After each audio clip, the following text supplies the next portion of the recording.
Hi everyone, I am Laura, a member of the Sea Change crew, a team of 6 women specializing in nature technology, sustainability and environmental sciences. Today I am talking with Dr. Leanne Cullen-Unsworth, CEO of Project Seagrass, a marine conservation charity whose mission is to lead societal change to enable the recognition, recovery and resilience of seagrass ecosystems globally.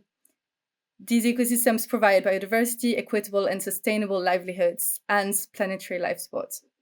Project Seagrass are involved in a number of projects all along the coastline of Great Britain. So hi, Leanne. Thanks so much for coming on. Hi there. Yeah, pleasure. To start with, can you describe what Project Seagrass is, give a little history and an overview of the projects that you are involved in? Sure. I think you described us pretty well there. We are an internationally facing seagrass-focused charity.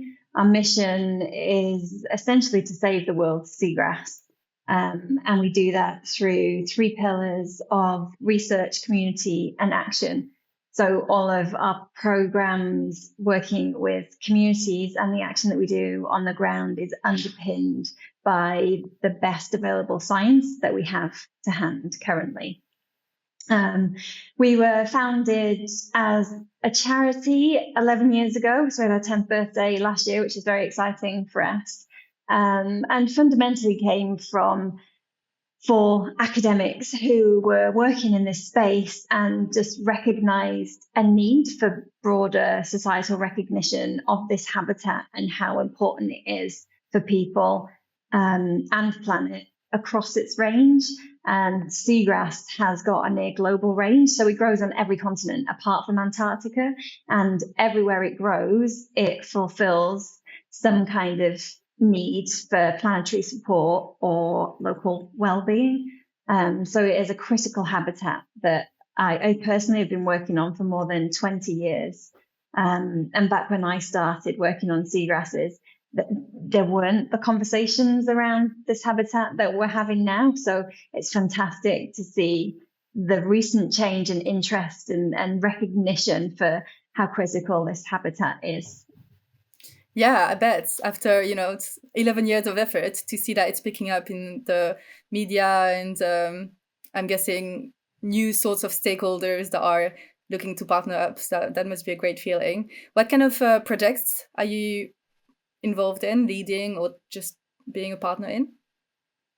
So we work on a variety of different projects because we are internationally facing. We do work in areas other than the UK. So we have been involved in large scale international projects, but where we work in other countries outside of the UK, we tend to use a model of partnering with organizations who are locally based, so that we will provide the scientific expertise or help with capacity building to address a specific question that's relevant on the ground, and then work with those partners to implement some kind of program around research or engagement or action. But in the UK, we are doing a lot of restoration work, and I've got projects now around the whole of the UK coastline, which I guess is most relevant to you guys, given you are circumnavigating the UK, so you will pass by all of our projects around on your journey around the coast. So we've got some big restoration projects at the moment. We're trialing methods on the south coast of England, around the Solent area, Isle of Wight, looking at improving methodology and scaling that towards seascape type restoration with other organisations through the Solent Seascape project that we're partners on. Then in Wales, we have got a large project across North Wales where we're aiming to plant seagrass across 10 hectares with the aim of beginning to bring back some of what's been lost. I guess a key component of this that I haven't mentioned yet is how much we've actually lost. And in the UK, we're talking about around 90% of our seagrass that's been lost in the past 100 years, with the huge proportion of that, more than 40%, being in the last 40 to 50 years. And so we really need to do something to start putting this back around our own coastline, which is why we're focusing our restoration efforts here. So we're doing that in North Wales, as I was saying, aiming for 10 hectares. We're just starting some trials along the South Wales coast as well, looking to put back and scale restoration efforts. We have been working along the Essex coastline, again, trialing methods and working with a different species. There are two main species of seagrass that are found around the UK, Zostera nolti and Zostera marina. And one is a eelgrass, commonly known as an eelgrass, and one's a dwarf eelgrass. One is found, tends to be found only in the intertidal, and the other will grow from the intertidal down to the subtidal. So we've got different projects looking at the restoration of each of these species. As well as the other big one is Restoration Forth, which is in Scotland on the east coast, trying to work with communities to implement restoration and improve techniques for community-led restoration in that part of the world. But another exciting project that we've got going on is we have a nursery, a seagrass nursery, which is a really cool venture where we have we've been through proof of concept, so we know that we can collect seeds and grow seeds and into plants that will then flower and seed themselves. And we've then grown plants from those seeds. So we've had our systems running for 2 years. And this year's the first year that we've taken plants from our nursery and actually used them in some of our restoration trials.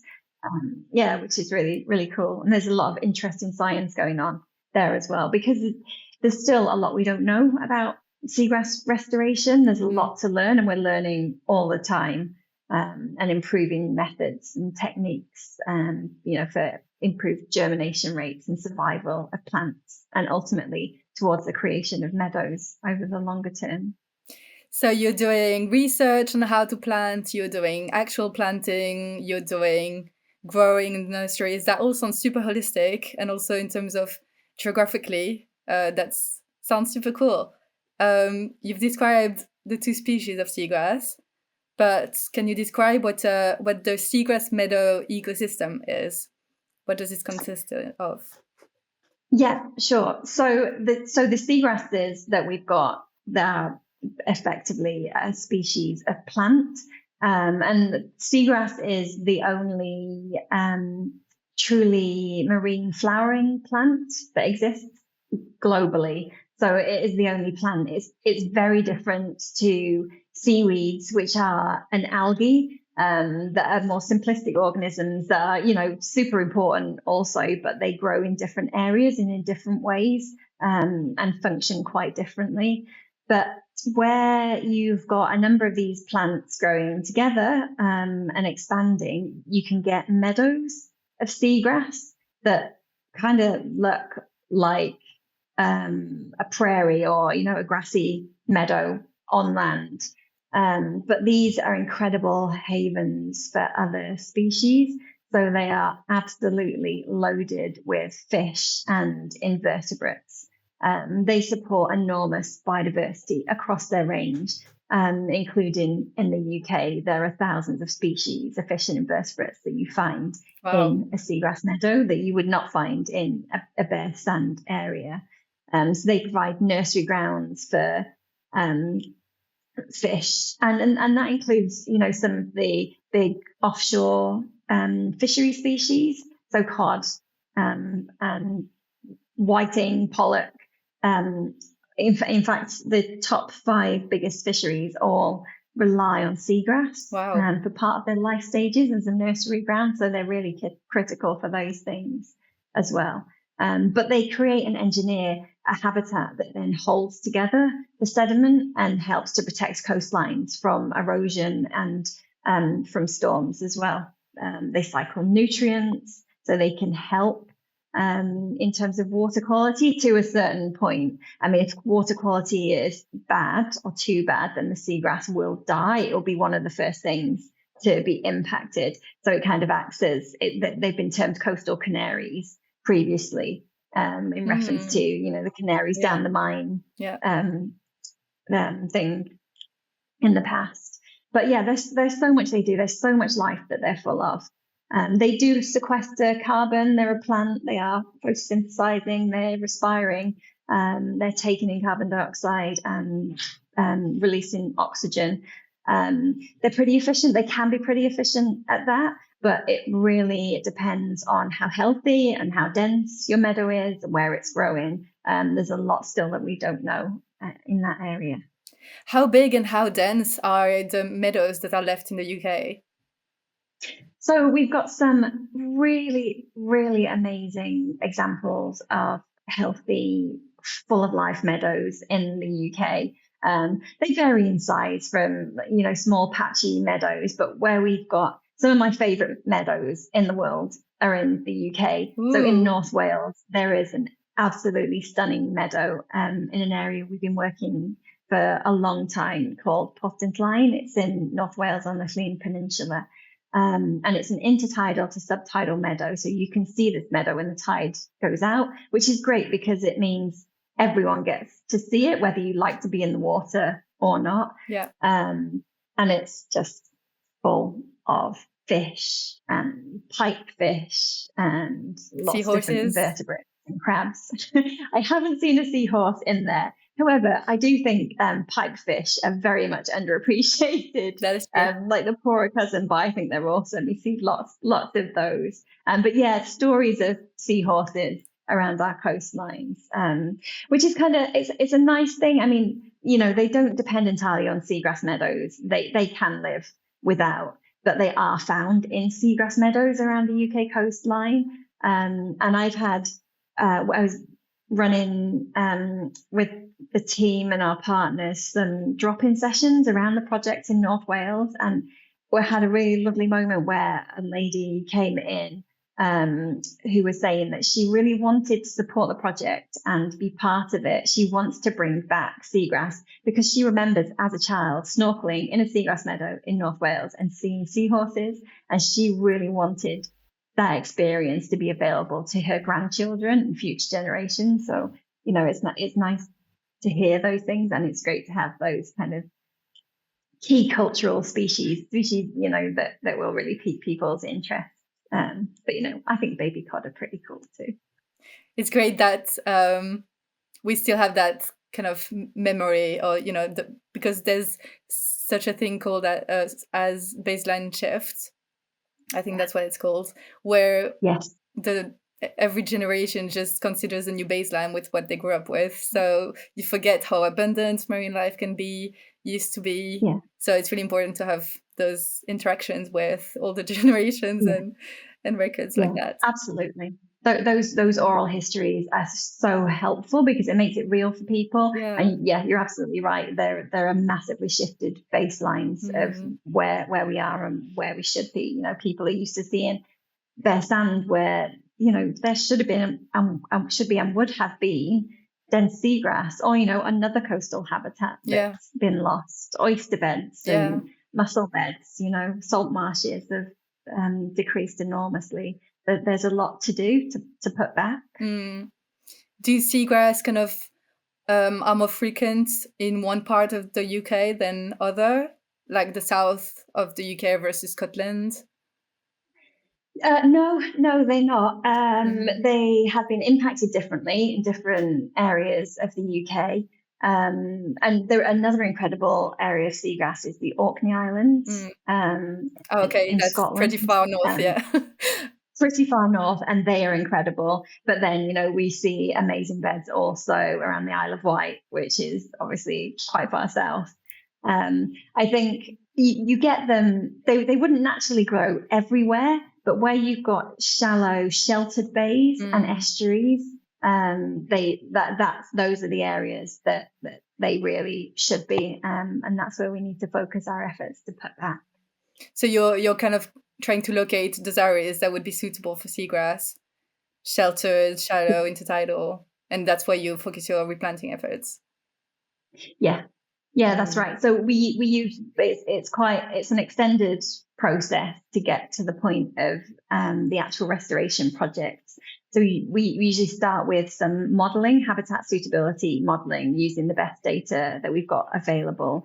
and then we'll ground truth that data where models are saying this looks like a great spot for seagrass. They're not always accurate because they're only as accurate as the best data that you've got available to put in, and data is massively lacking for seagrass globally. It's one of its global challenges. But yeah, then we would do site surveys to work out if ecologically and environmentally speaking, it's got a good chance of being a nice habitat that seagrass will settle in. But beyond that, then it's really important that we're working in areas where local stakeholders are wanting this to happen, are on board with this, because ultimately the long-term success depends on those local stakeholders. And also, we've lost so much. The potential areas that we could use to put back are vast. And so we don't have to go and do it somewhere where, someone might not be happy about it, or there might be a really good reason why, things have changed and it perhaps isn't the best place to go anymore. So there's kind of there's a big process behind getting to deciding where we will actually do restoration work. So even before deciding on the methodology and all the science behind it, you first need the kind of social aspect of it, the social acceptance, the social desirability of it. So how do you go about that? How about feeling out the stakeholders? Yeah, we do a lot of engagement activities. So we'll release information as widely as possible and put stuff in local newspapers. We've had drop-in sessions. We target key stakeholders from various stakeholder groups that we know would exist in an area. So we just do our best to make sure that we're reaching out to as many people as possible and giving that opportunity to share what we want to do, but also that you can't undervalue local knowledge. And so in some of our sites, we've tweaked things because someone locally has had some really good information or made, a really brilliant suggestion that actually it would work better here because, whatever the reasons, because they've got that, they're there, they've been there for a long time. They may have seen it grown there previously. That's so cool. So it is a hugely important part of the process. Yeah. Is there any permits that you need for restoring seagrass? Yes. Yeah, you do. So we need to get licenses for all of the restoration work we do. Wow. So much pre-restoration work behind the scenes. Yeah. But worth it. Fingers crossed, worth it. It's looking good. And when you do get to restore, do you tend to pick sites that are kind of adjacent to existing meadows, or they don't necessarily have to be adjacent? No. So there are areas where we'll be trying to expand on a patch or do some work to try and fix sort of damaged areas within Seagrass Meadows. But then where we've lost Seagrass Meadows, they've been completely lost for the most part. So there isn't a close meadow that we could expand on. So no, it is starting from scratch in some of these sites effectively. Yeah. And do you use more, you mentioned your seagrass nurseries and planting the first nursery products, baby seagrass. Is that a typical way you go about it, or? No, that's new this year, which is super exciting for us. Yeah.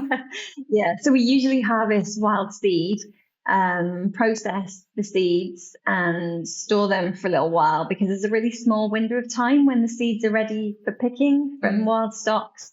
And then we usually plant them sort of autumn time, ideally.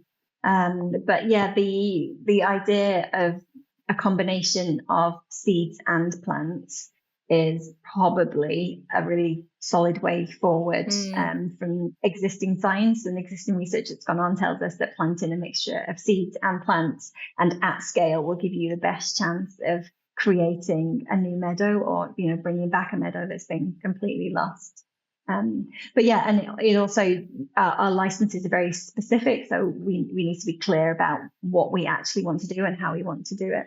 Okay. Did you say that the research you've conducted or that has been conducted has shown that combining seeds and plants is working best?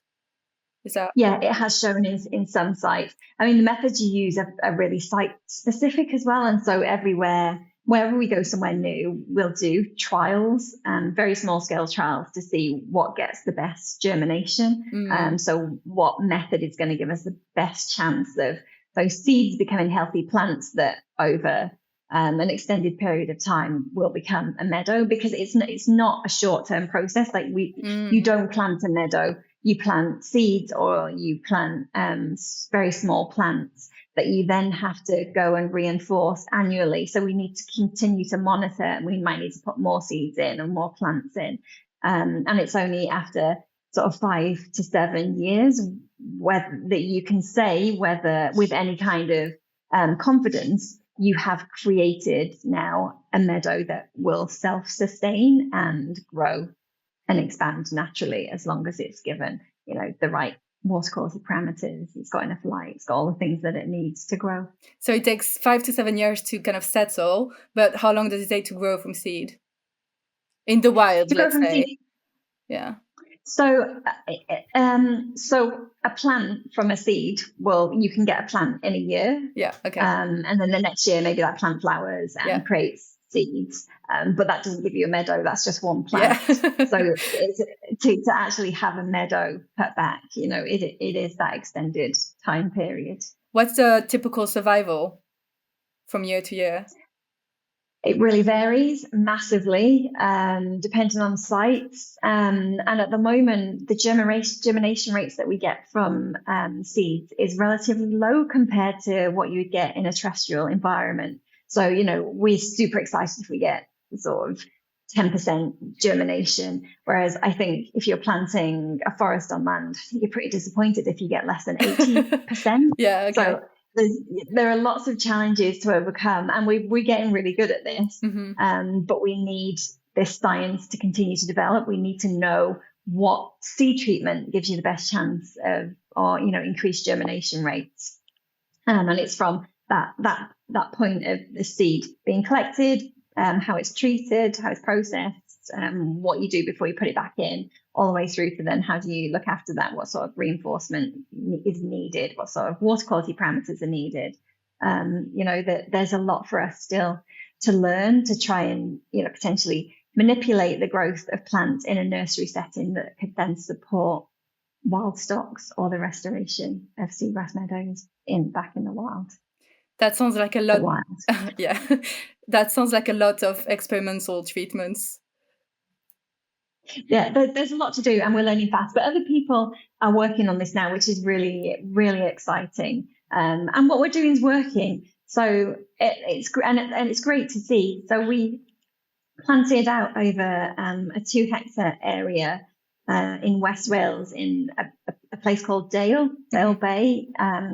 We planted out at the beginning of 2020. So of 2019, I think trials were put in. And we're kind of just now seeing the area that we planted start to look like it's a patchy meadow that'll have opportunities to grow together if we keep reinforcing. Yeah, but these plants have also kind of moved and grown in different areas around the bay as well. So we're seeing that kind of natural expansion of areas where we're not reseeding annually, and it's fantastic to see that success. And I was there a few weeks ago, and it looks like a meadow. There are fish in it. It's incredible to see that come back. So we know we can do it, and it works with the right methods in the right place. But there are lots of people now working on the science. Last week, I had the pleasure of attending the World Seagrass Conference, which is a biannual conference, but it's the place to be if you work on seagrass anywhere in the globe. So it is a really amazing international conference, and fantastic to see the range of work that's now going on in this space. And this is a conference that's grown from, there were 40 people at the first one in 1993. We hosted it in Wales back in 2016, and I think there are around 160 people at that one. Wow. And this year there were over 500 people attending this conference. Amazing. And a lot more people wanted to attend and had sent in abstracts for presentations because so many people now are working on seagrass. It's really great to see. How do you keep track of everyone's work? Are there any partnerships and networks? Yeah, there are various networks. We're collaborative. We work with a lot of other scientists as well, which is, it's just reinforcing to do that. It's refreshing and it's nice to work with other people working in different places and then, advancing each other's science, as well as working on joint projects. But we have, in terms of the nursery, because that's quite a new thing as well, there is a global Seagrass Nursery network, which is a network connecting nurseries from all around the world, as the title implies, trying to develop systems that will keep plants healthy, or, what's a better way to do things, what's a better way to look after seeds. So all that kind of husbandry around the nursery. And so that's been a really positive thing for us and others to be able to share what we're doing and what's working, but then also to learn and not make the same mistakes that others may have made. And there are various other networks of scientists, but scientists and other stakeholders. In Wales, we've got a Seagrass Network Cymru, where all of the stakeholders involved in seagrass science action monitoring are working as a collective to try and come up with a plan of how we can restore and look after Wales's seagrass as a whole and have a coordinated approach towards doing that. So there's lots of very exciting things going on and different networks and collaborations happening. It's a great thing. Are there any corporate stakeholders or like for-profits that have an interest in this? Yeah, so there's funding that is coming into this space now from different corporate organizations. Yeah, that's great. Did that change from when you started 11 years ago? As the interest in the general public increases, more people are becoming aware of that. Yeah, that's great. Yeah. It's changed enormously just in the past few years. It's refreshing that people want to invest in this and support this work and can see the value of this. So it's excellent to see, and it's still, seagrass lags behind other marine environments in terms of the science and the funding that's gone into it as a habitat for its protection and restoration and just broader exploration. So it's really good that those things are happening now. There is a lot of interest, obviously, in terms of the blue carbon element of seagrass, which, again, we don't know enough yet to be able to put accurate figures on seagrass in terms of sequestration rates and the actual contribution that it can make. We know it sequesters carbon. We just don't know how fast it does that across all seagrasses, and not all seagrass meadows are the same. Is the other thing, but there are a lot of people working now in that space and trying to come up with accurate values for various meadows around the globe. Yes, when you mentioned investing in seagrass and the value of it, that kind of brings to my mind ecosystem services, and you've kind of gone over them all, I think, with the description of seagrass ecosystems, settling, sediment, cleaning the water, reducing wave energy, taking carbon out of the atmosphere. So all of this has value, but has not been typically valued in economic assessment. So I think that's called natural capital assessment. Can you talk a bit about that? Yes. So no, you're right. It hasn't. It has to some extent, but there's been huge extrapolations of data taken from the minimal data that we've got on seagrasses, and so it's very difficult to come up with even national scale estimates of the actual value of seagrass meadows. It's one of the key challenges that we've got, and this is a global challenge for seagrass meadows, is that it's really poorly mapped across its range. And there are lots of different reasons for that. It's widespread, but it's patchy. It's a dynamic habitat.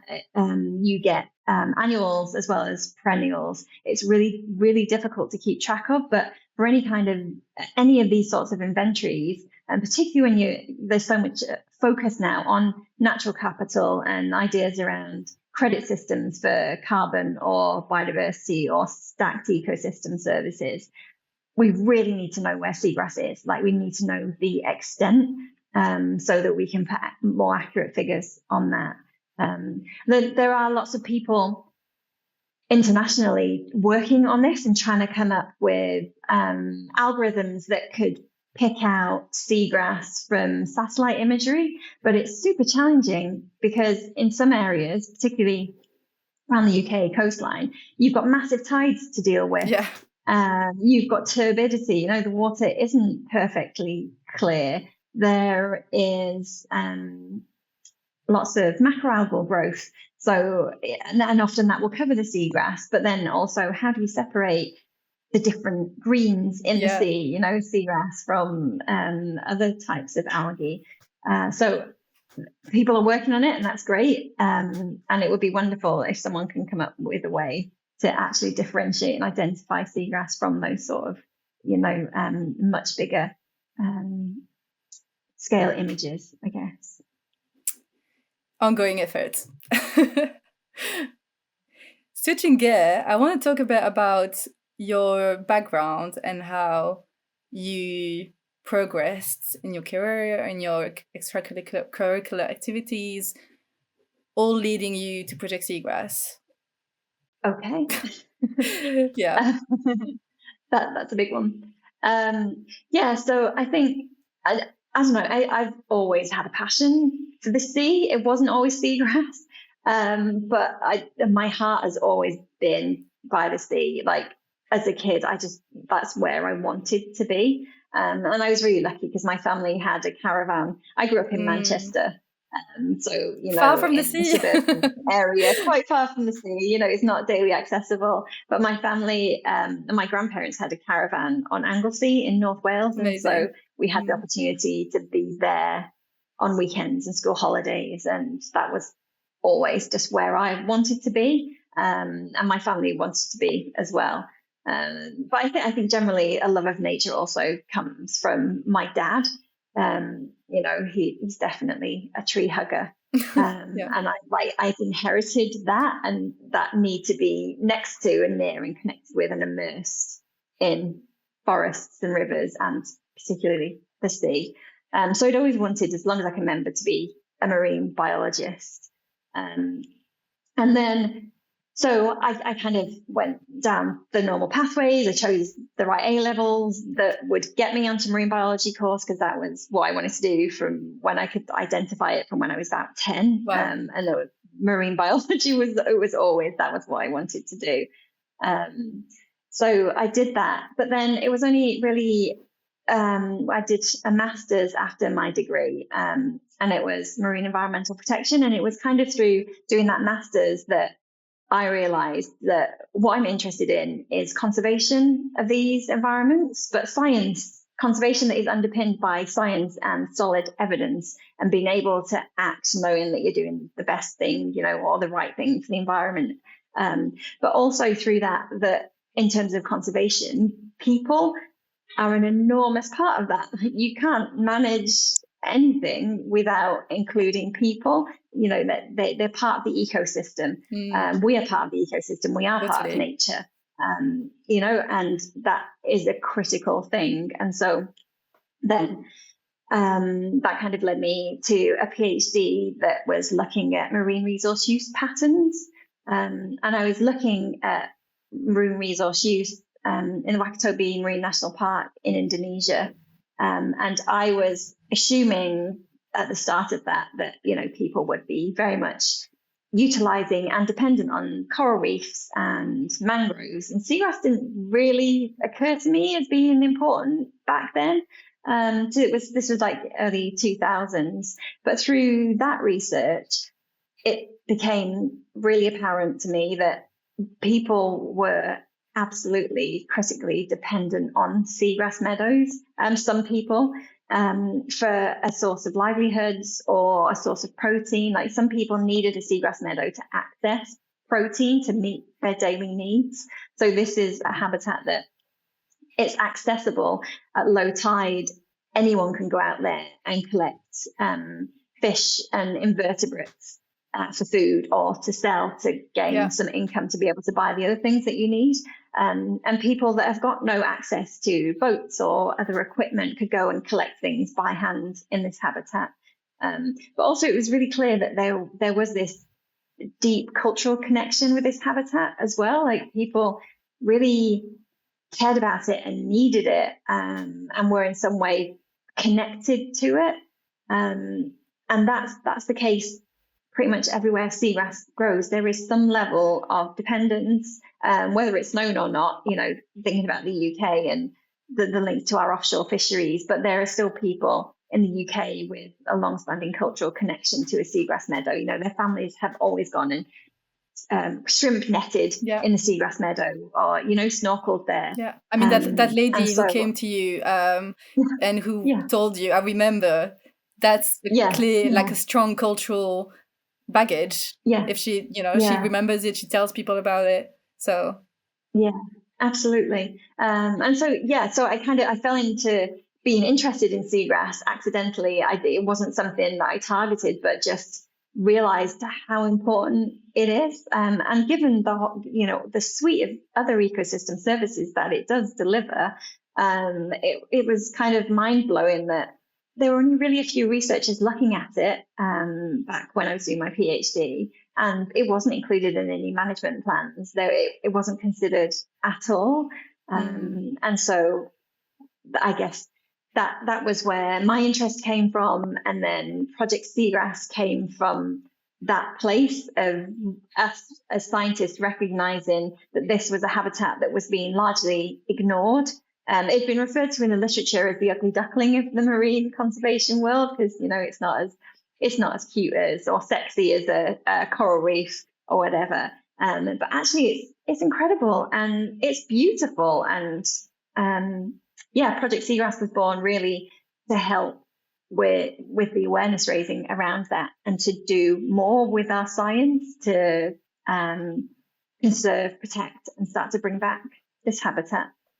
And why did you want to set up a charity to do that? Why was it the best way to achieve that goal? The idea of setting up an organisation actually came from some students. So there were 4 co-founders of Project Seagrass as a charitable organisation, but Richard Unsworth, Richard Lilly, and Benjamin Jones set up an organisation.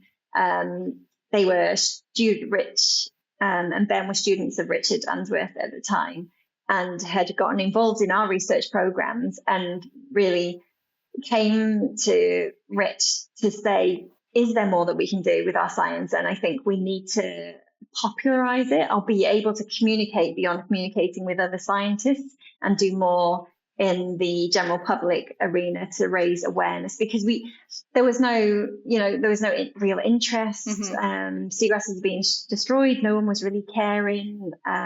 Something needed to happen. And so creating Project Seagrass really gave us a vehicle to implement the science that we did within our respective academic institutions, and use that to drive action on the ground.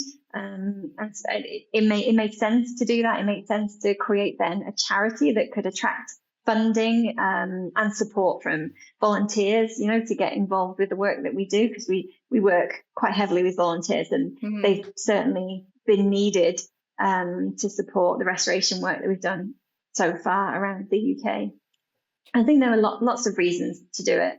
And it was a good move, because I think we have created that organisation that has got a voice, and we can be that bridge between science and the public, or science and policy, because we are situated that we have collaborations and working relationships with all of those people.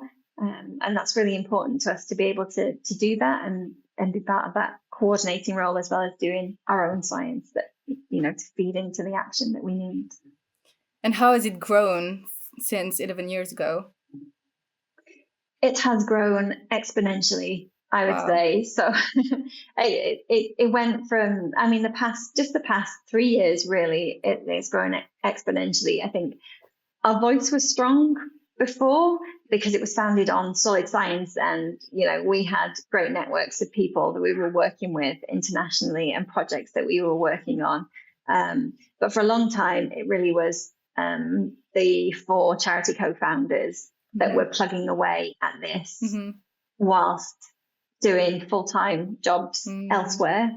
And so it's really incredible, the growth that we've had, like getting our first big grant sort of 2019, 2020 to allow us to actually employ people through Project Seagrass was amazing. And then that's giving someone that time to really dedicate to our mission as a charity. And so since then, we've framed our 10-year strategy to come up with a clear mission and our vision of what we want to do, which is based on the global challenges for Seagrass Meadows. So it's fantastic, and the funding that is coming into not just Project Seagrass but Seagrass generally now to acknowledge that there is something that we need to do, there's something that we can do, but we need more science and we need more action to do it now, so that we have got a chance of seagrass being a tool, in the fight against climate and biodiversity crisis. So it took eight years for seagrass to become sexy. I always thought it was sexy. you just need 10 minutes snorkeling in a seagrass meadow anywhere, and you can just appreciate the beauty, and you will see life and biodiversity in it. But yeah, for that broader acknowledgement, I need to rephrase. It took a long time. It took 8 years for more people to realize how sexy seagrass is. Yeah. It's great to know because it gives you like the right expectation. If you want to get into that field of conservation or even set up your own charity, that you need to go for the long distance, the long way. Yeah. I think you've got to be in it for the long haul. That's what I meant. Yeah. It's not easy, but it is rewarding and it's worthwhile. And it's fantastic, and it's great that we now have a team of 28, which is awesome. Yeah. Backtracking a little bit, you said that you knew at 10 you wanted to be a marine biologist. Did you have any particular role models, or was it just from being exposed to nature? I don't know. I think it's because I spent time by the sea and on a beach, and I remember going for walks with my mum and just talking to her about the shells that we'd find, and being really nerdy even back then, and wanting to know what these were called and what they did, and the interactions, and then I guess that was kind of the push into marine biology. But I guess my interest is broader marine science that encompasses those social interactions and that interface between people and the environment. But yeah, I think it's spending time on a beach is just super inspiring. Who's not happy on a beach? Not many people. I'm happiest off the beach in the water with the mask on. Fair enough. Yeah, even under the water.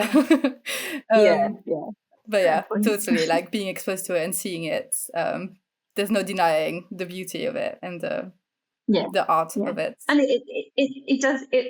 It's nice to be encouraged. I was very lucky to be encouraged. There are a lot of by all my family, but a lot of strong women in my family. Nice.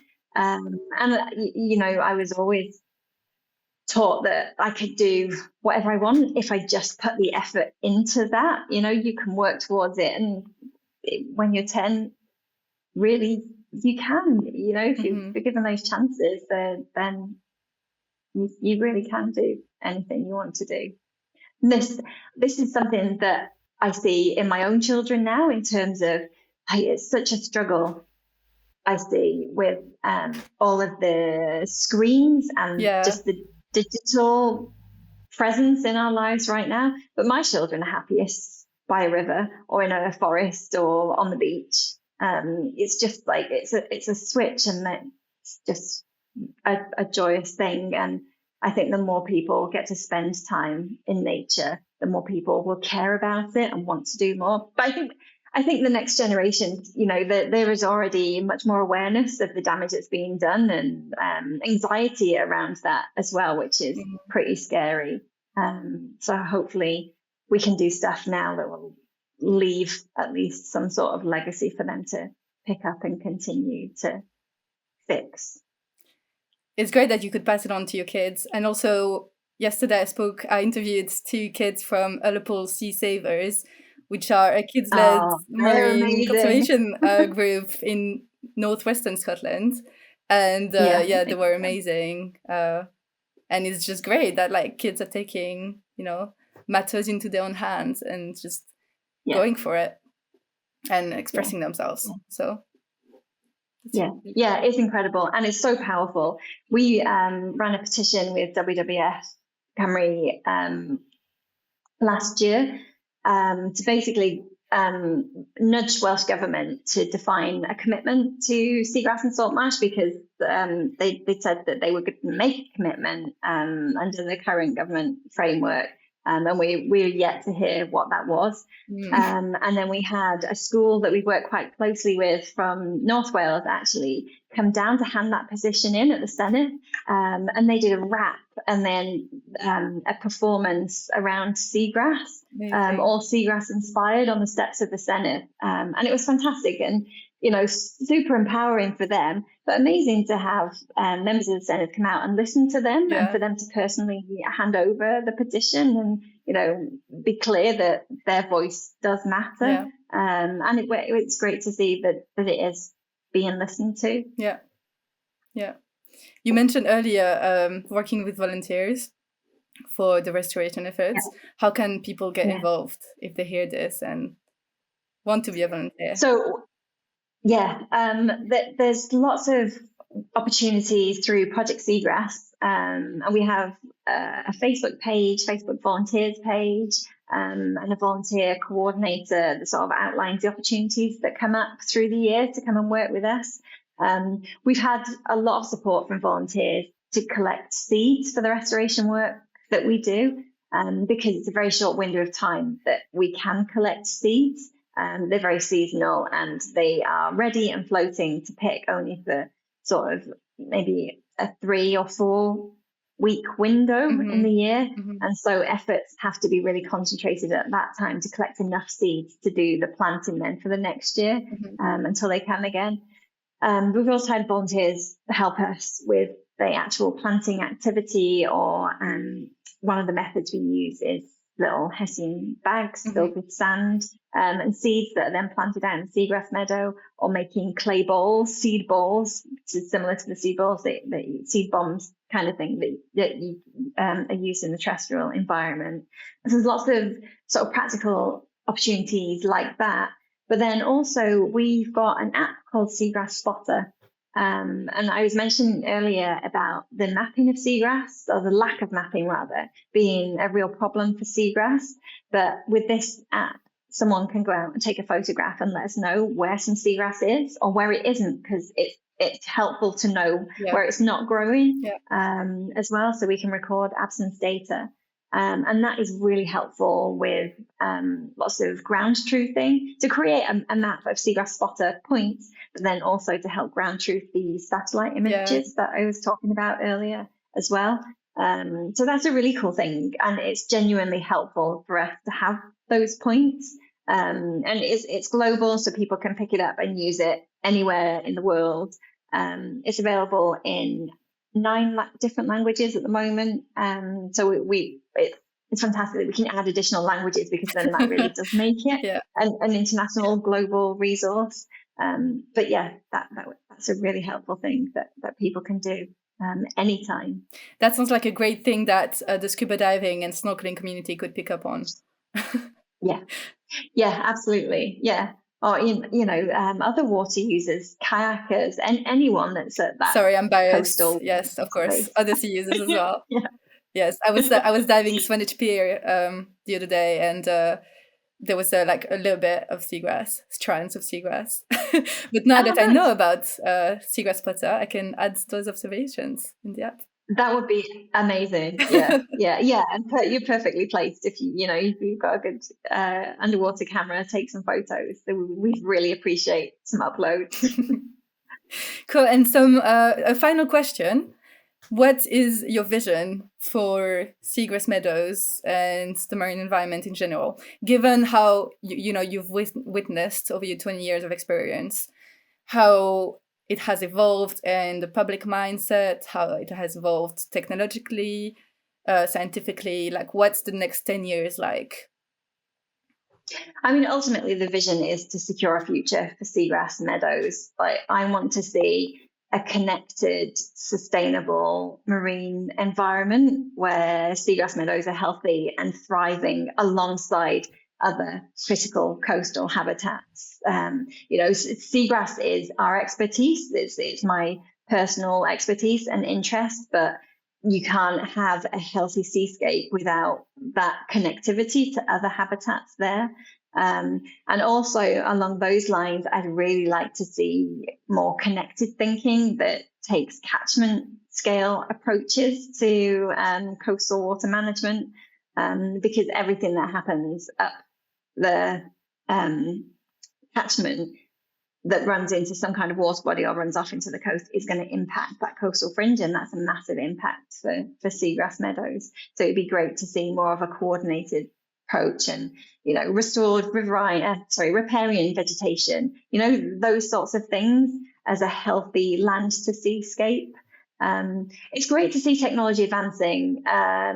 There are some really cool projects going on right now using robotics to collect, to plant seeds, and also various machines to help pick seeds more efficiently. Those things are great. But, it's always, I think, nice to have that space for the human interaction, and for people to be immersed and help collect, get involved, and help with surveys. So I'd like to see more of that. But for Project Seagrass, it would be fantastic if we can achieve healthy, thriving Seagrass Meadows back to pre-industrial scale areas. 90% decline. There's a lot to achieve. Yeah, it's a lot. There's a lot to do when it's done.